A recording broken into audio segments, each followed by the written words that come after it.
Chapter 10. Settling Down at the Hall. "It's a boy!" cried the tall, slim man. "One of the boys," came from the tramp known as Buddy. "You don't say!" The tall man turned to Tom.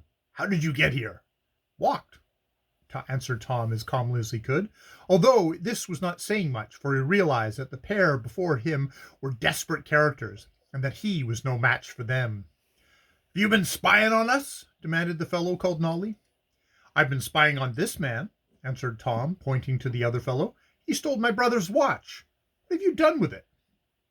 "Never stole a watch in my life," returned Buddy quickly. "I say you did, and it will do no good to deny it."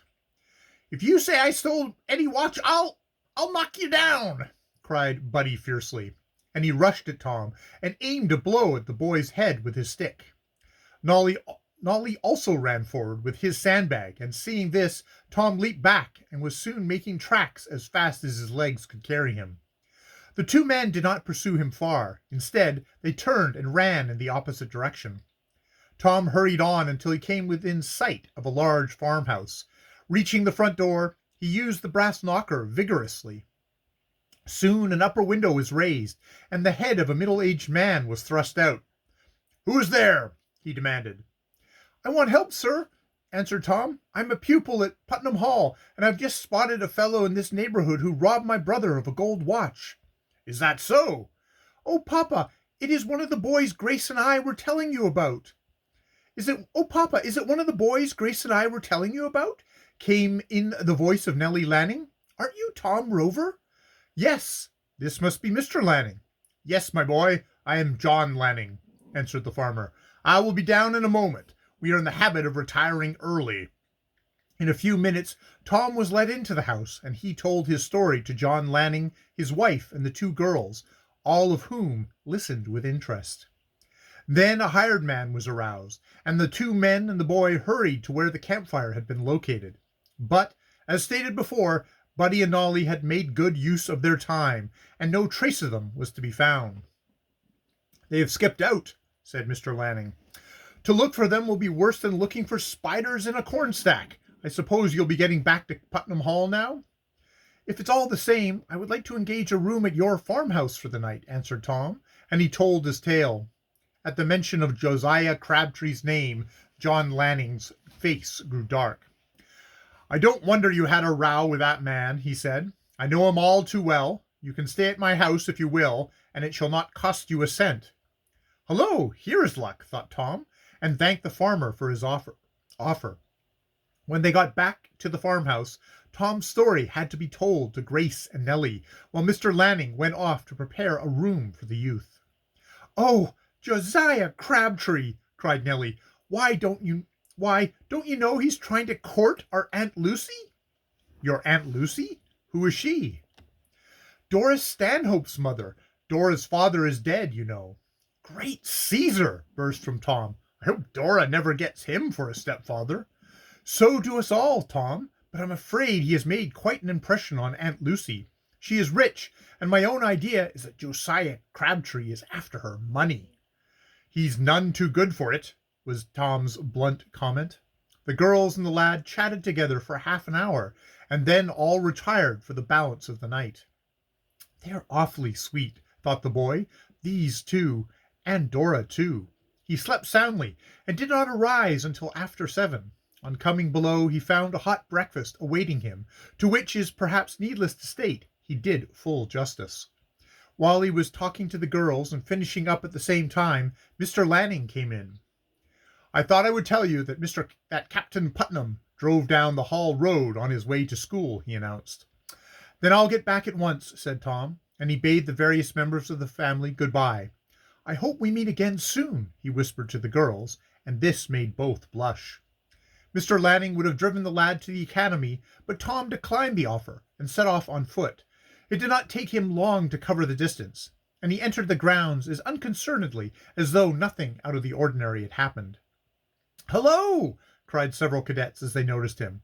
"Where did you come from? Mr. Crabtree has been looking all over for you." "I don't wish to see him. I wish to see Captain Putnam. Where is he?" "Gracious, but you're a cool one," remarked one of the cadets. "The captain is in his office, I think. Will you please show me to the place?" Certainly. The office was a finely furnished apartment just off the main classroom. Tom knocked on the door.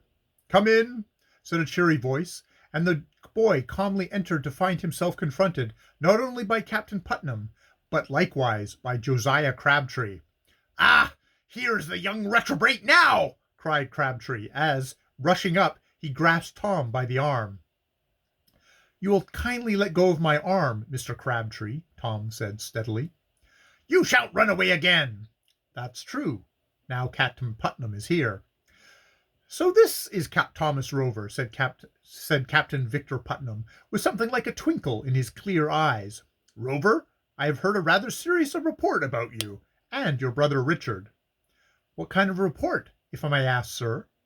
"Mr. Crabtree says that you have been impudent to him, and that when he locked you in the guard room for breaking the rules, you attacked him and knocked him down."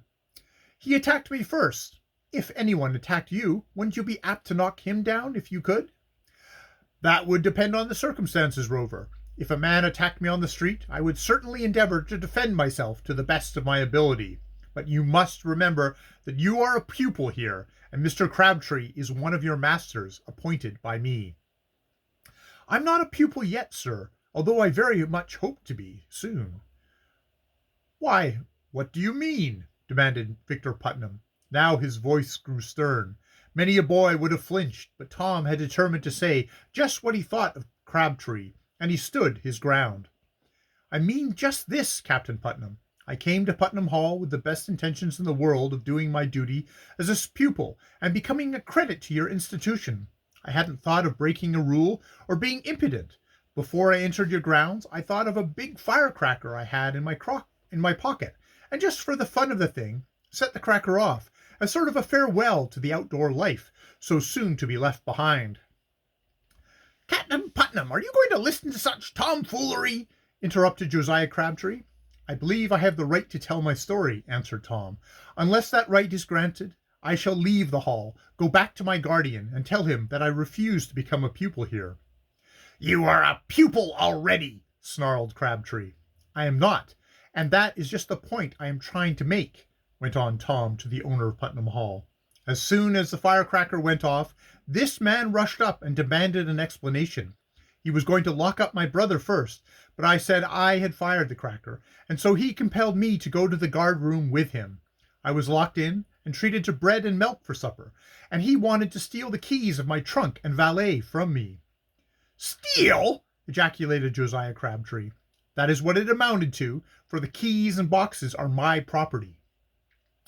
"Mr. Crabtree merely wanted to see that your bags contained nothing improper," put in Captain Putnam. "There are certain things we do not allow boys to bring into the institution." "Then he had a right to keep my baggage out until I was properly enrolled as a student. I did not bring in the trunk and bag myself." At this, Captain Putnam began to smile. "I see the point you are trying to make, Rover. You are trying to prove that you were placed under arrest, so to speak, before you were under our authority here." "Exactly. I will leave it to you, Captain Putnam, if I was really a pupil when Mr. Crabtree hauled me off to the guard room." At this plain question to the face of the owner of the hall, at this plain question, the face of the owner of the hall became a study. "You make a very fine distinction, Rover," he answered slowly. "Perhaps so, sir, and I do it because I want to begin right here. If I am to be handicapped at the start of my career, what is the use of my trying to make a record for myself?" And Tom looked the master of Putnam Hall full in the face. Without a word, Captain Putnam held out his hand. "Thomas, you have considerable spirit, but I think your heart is in the right place, and I am willing to try you. Suppose you enroll as a pupil now, and we let bygones be bygones." "With all my heart, sir," cried Tom, glad to have the whole affair settled so easily. "Why, are you going to let the young rascal go?" demanded Josiah Crabtree in amazement. "I am not a rascal, Mr. Crabtree." "Yes, you are." "Mr. Crabtree, I have decided to drop the matter," put in Captain Putnam, in a tone which admitted no dispute, and the head assistant fell back abashed. "Rover says he wishes to make a record for himself, and I am inclined to help him. If he starts his term free and clear of all charges against him, and his brother, whom you have locked up, shall do likewise. Kindly call Mr. Strong." "It is a most unusual proceeding," growled the head assistant. "Perhaps, but we will talk the matter over at another time." Josiah Crabtree went out, and in a minute George Strong appeared, and Tom was turned over to him to sign the roll of the academy and to join Sam, Fred, and the others in the classroom over which Mr. Strong presided.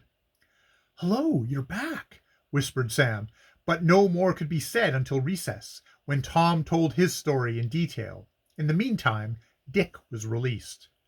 "So you met the fellow who stole my watch," cried the elder brother. "I wish you'd got the timepiece." "So do I, Dick."